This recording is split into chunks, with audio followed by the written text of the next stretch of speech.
እሺ ስሜ ማድኖ ብርሃን ባላለው የፋርጣ ወረዳ ግብርና ጽሕፈት ቤት ኃላፊ ነኝ። እንግዲህ በ2018 ዛሬ ያደረግነው ያለው መድረክ የ2018 የማጠቃለያ የስራ አፈጻጸም ግምገማና የቀጣይ አንደኛው ሩብ ዓመት ወይም 90 ቀን እቅድ ነው እያቀረብን ያለ ነው። ምንድነው ዋና ዓላማው በዚህ ዓመት የሰራናቸውን በሁሉም ዘርፍ የሰራናቸውን ስራዎች ከሚመለከታቸው ከወረዳም ከቀበሌም ባለሙያዎች ጋርና ከአጋር አካላት ጋር ይህን ስራ ስንሰራ ከነበሩ አጋራቻችን ጋር ነው እየገመገምን ያለ ነው። በዚህ ዓመት እንደ ወረዳ የተሻለ ስራ የፈጸምንበት ሁኔታ ነው ያለ። ከመጀመሪያው ሩብ ዓመት ጀምረን በተለይ የሰብል ልማት ስራ የአፈር ለምነት ስራዎችን ስንሰራ ቆይተናል። የምርትና ምርታማነትን ለመጨመር የተሻለ ምርት እንድናገኝ የአፈር ለምነት ማሻሻያ ቴክኖሎጂዎችን ስንጠቀም ቆይተናል። ኮምፖስት ዝግጅት በተለይ በሰፊው የሰራንበት ሁኔታ ነው ያለ። ከዛ በኋላ ደግሞ የግሪን ማኑር ወይም ግብጦ በመዝራት ወደ አፈር የመቀላቀል ስራ አሲዳማ አፈርን የመመርመርና በራሳችን ሙያተኞች ሶይል ቴስት እየሰራን ለዛ ደግሞ ከውጤት ለመጣላቸው አርሶ አደሮች ኖራ እንዲጠቀሙና ካልሽየም ኦክሳይድ እንዲጠቀሙ አድርገናል። ሌላው የመስኖ ስራን በንቅናቄ ነው የጀመርነው። በዚህ ዓመትም አንደኛ ዙርና ሁለተኛ ዙር መስኖ እቅዳችን 100% አቺቭ ያደረግንበት ሁኔታ ነው ያለ። በተለይ ፓርቲና የመንግስት ኢኒሼቲቭ የሆነውን የበጋ መስኖ ስንዴ ልማትም በእቅዳችን በላይ የፈጸምንበት ዓመት ነው። ሌላው የተፈጥሮ ሀብት ስራ ጠር አካባቢ በንቅናቄ ጀምረን የተሻለ አፈርና ውሃ ጥበቃ ስራ ስንሰራ ቆይተናል። እንዲሁም ደግሞ ለአረንጓዴ አሻራ የሚሆን ከ18.6 ሚሊዮን በላይ ችግኝ አዘጋጅተናል። የደን የፍራፍሬና የመኖ ችግኞችን ለዚህም የሚሆን የተከላ ቦታ አዘጋጅተን የ15 ሚሊዮን በላይ የችግኝ ጉድጓድ ቆፍረን እንገኛለን። ሌላው የሰብል ልማት ስራ አሁን በተለይ ኮሜዲቲ ሰብሎችን ለይተን 5 የኮሜዲቲ ሰብሎች አሉ እንደወረዳችን። እነሱን ለይተን ሰፊ ርብርብ አድርገን ሰፋፊ ክላስተሮችና በመስመር ዘር እየዘራን ያለንበት ሁኔታ ነው ያለ። እንደ ወረዳ በአጠቃላይ በዚህ ዓመት ሰፋፊ ፕሮጀክቶችን ሰርተናል። በተለይ ከ15 የተለያዩ ፕሮጀክቶች በመደበኛ በፕሮጀክትና በህዝብ ተሳትፎ ግንባታዎችን ጨርሰን ርክክብ እየፈጸምን ያለ ነው። በተለይ በኤፍኤስአርፒ ፕሮጀክት 2 ትልልቅ መስኖዎችን አሁን ጀምረን በአጭር ጊዜ ውስጥ እንድናጠናቅቅ ትልቅ ስራ ሰርተናል። ለዚህም ትልቁን ኃላፊነት የሚወስዱት የወረዳችን ባለሙያዎች፣ ማህበረሰቡ፣ ልማት ፈላጊው ማህበረሰብና ይህን ስራ እየሰሩ ያሉ ተቋራጮች በአጭር ጊዜ ውስጥ ስላጠናቀቁ የዛሬ የምስጋናና ሌሎች ስራዎችን ደግሞ ለቀጣይ የምንሰራቸውን ስራዎች በትኩረት ይዘን እንድንሰራ ነው የዛሬው መድረክ ዋና ዓላማ ማለት ነው። እዚህ ግብርና የማያካትተው የለም። አሁን ደግሞ በተለይ መንግስታችን ትልቅ ትኩረት ሰጥቶት ዘርፈ ብዙ ተግባር የሚሰራበት ሴክተር ሆኗል። እንግዲህ በዚህ ዓመት እንኳን በዚህ ውስብስብ ችግር ውስጥ ሆነን እንደ ፋርጣ ወረዳ ግብርና ባለፈው መሰረተ ልማት ምርቃት ላይ እንዳየነው በጣም በርካታ ስራዎች ተሰርተዋል። በጣም በርካታ የሚታመኑ የማይመስሉ ማለት ነው። ስለዚህ አጠቃላይ ማህበረሰባችን መውጫ መንገዱ ግልጽ ነው፣ ታውቆታል ማለት ነው። ቀጣይ ደግሞ ባሉን 3 ወራት እንግዲህ ግብርና የሚቆም ተግባር አይደለም። ከአመት እስከ አመት የሚፈጸም የማይቋረጥ አክቲቪቲ ያለው ሴክተር ነው። በቀጣይ 3 ወራት ደግሞ ዋና ወሳኝ የምንላቸው የግብርና የጀርባ አጥንት የሆኑ አክቲቪቲዎች የሚፈጸሙበት ነው። ቁጥር 1 የሰብል ልማት ተግባራት። ይህን ስንል ኢኮኖሚ ያደገ ሀገር የማንም ተገዥ ሊሆን አይችልም ማለት ነው። በማንም ፍላጎት አይኖርም ማለት ነው። ጥቅሙን፣ ክብሩን፣ ለዋላዊነቱን ማስከበር ይችላል ማለት ነው። ስለዚህ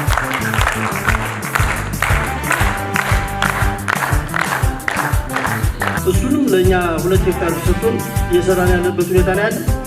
ሌላ የምግብ ገብስም በዚሁ ድጋፍ ተደርጎልን ስራ እየሰራን ያለን ማለት ነው። ስለዚህ አጋር አካላት ከተወያየን በኋላ ብዙ የታገዝንበት ሁኔታ ነው ያለ ማለት ነው። የቋሙ በተለይ የኩሉ አመራር በጋራ ሆነን እንደ ኩል እየሰራናቸው ያሉ ስራዎች የተወሰነ ማሳያ አቀርባለሁ። አስበን የነበረው ዛሬ ከዚህ ከመገናኘታችን የአካባቢያችን ፖቴንሻል አውጥተን ባለሀብት ሞቢላይዝ ማድረግ ነው። አሁን እንዳለ ማርካ እንደምናየው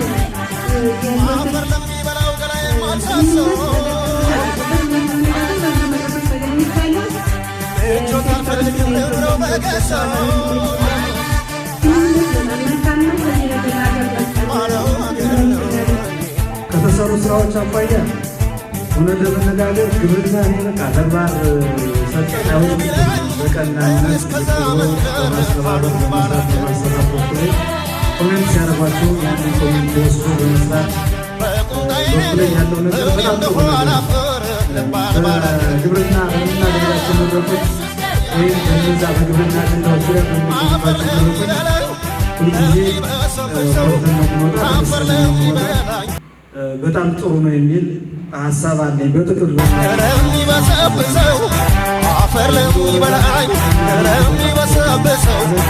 ፓርታ ላይ በጣም በስንዴ ልማት ላይ አርሶ አደሩ በራሱ ገብቶ እየሄደበት ያለበት ርቀት በጣም ጥሩ በጣም ጥሩ። ስለዚህ ዓላማው ወደ ውጭ ስንዴን አምርቶ ወደ ውጭ መላክ ብቻ ሳይሆን ተፈናቃዮቻችንን ጭምር የምንገዛውን ስንዴ አስቀርጠን በዶላር የምናወጣውን ገንዘብ አስቀርጠን በምናመርተው ምርት ተፈናቃዮቻችን ህዝባችን ከድህነት ተኮር መላቀቅ አለበት፣ በራሱ ምርት መጠቀም አለበት የሚል ኢኒሼቲቭ ነው ያለው ማለት ነው። ያለንን መሬት ወደ በቴክኖሎጂ ታገዘ ግን ደግሞ ያለችውን ቅመም አድርገን ሙያተኛ በሚለው መሰረት ሪኮሜንዴሽኖች መሰረት አድርገን ማልማት ስንችል ነው። ሁለተኛ ደግሞ የሚታረስ መሬት ስንጨምር ነው። ስለዚህ የሚታረስ መሬት ደግሞ እንዴት እንጨምራለን የሚለው ከመሬት አስተዳደር ተቋሙ ጋር ተገናኝታችሁ መሬት ጭምር አሰስ ተደርጎ ቀበሌዎች አሰስ ተደርጎ የሚታረስ መሬት ለተረጅነት ከተረጅነት ወደ ምርታማነት የሚለውን ኢኒሼቲቭ ፕራክቲካል ለመስራት በዛ ልክ ገቡ። አረንጓዴ አሻራ በሁሉም ቀበሌ ላይ ስራ መስራት አለብን። አሻራችን ማረፍ አለብን። ምን ያስፈልገዋል ለዛ ብለን ካልሰራን አርሶ አደሩ ከሰራው እርከን ላይ ማንጎ አምርቶ ካልበላ፣ አፕል አምርቶ ካልበላ፣ ሌሎች ከአትክልትና ፍራፍሬዎችን ጌሾ ሽጦ ካልበላ እርከን መስራት ነው። ኦልሞስት በእኛ ስራ ነው።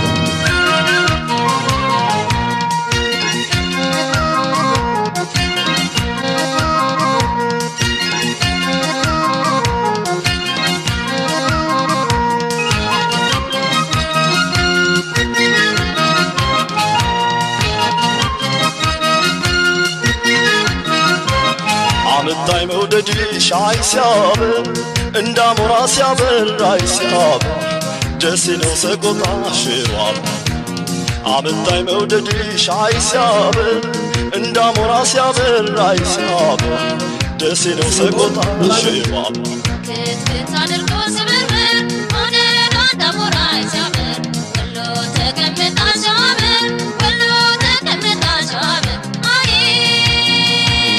አሁንም እስኪ ላነሳሳሽ መቼም ችያረሳሽ አሁንም እስኪ ላነሳሳሽ መቼም ችያረሳሽ